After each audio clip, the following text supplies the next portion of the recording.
Understanding of what goes into a book talk, specifically in the area of getting your quotes and choosing what quotes you're going to use for your book talk.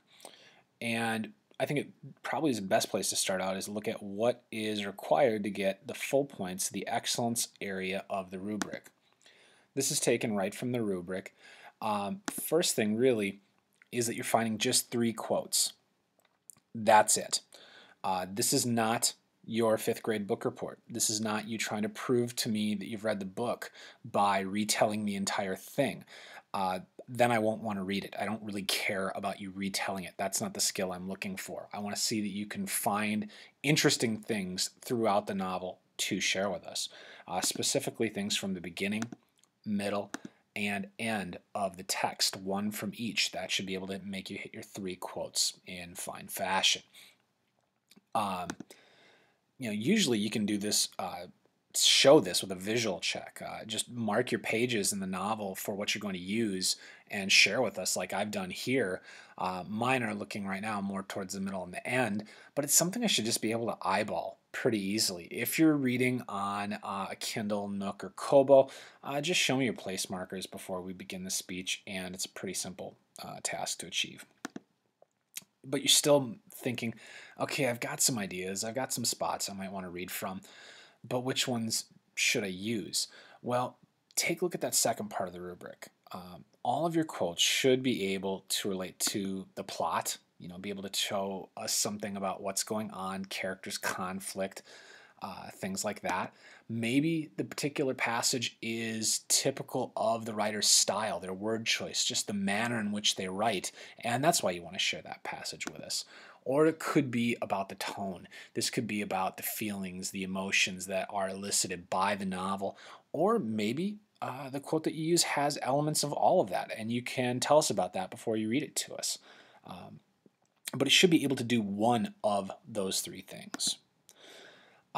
So you still might be wondering, you might be puzzled about, well, okay, I think I've got quotes that can do all those things. How do I choose? How do I choose? Well, your quotes need to be compelling. What does that mean?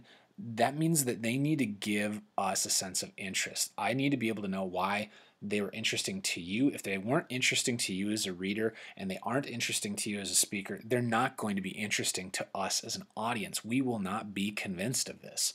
So go with things that are interesting. Let that guide you with this. Do want to give you a bit of a word about length with these quotes.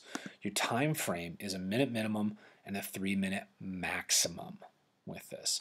Now that's not per quote. That's for the speech in its totality. That's it. 3 minutes tops. You've got to keep these quotes moving along. Now, let's say I was using this page from the book Learners by Chip Kidd, and I like this entire page. This gives me the introduction to our main character. It introduces the setting, a lot of our early conflicts going on in it, all these wonderful things. It's great stuff, but it's an entire page. It'd be way too long. I don't want to use the entire page. That would take up a good portion of my time. So what can I do? A simple thing that shows my beginning, middle, end, help me move things along, and keep my time in a good place. It's sometimes something as simple as just putting a post-it note right after where you want to speak. I can have it mark my page for me. It shows where I'm at, beginning, middle, and end. It cuts me off so I know when to stop and move on to my next thing. Something like that, simple as that, when you practice, can make the difference. Quotes are going to be the lion's share of what your speech is. So choose good ones, make them interesting, be sure that you introduce them, but watch their time. Make sure you can move on and keep it interesting for us, and hopefully it'll be a little bit easier on you. Hope this helps you in terms of picking out your quotes.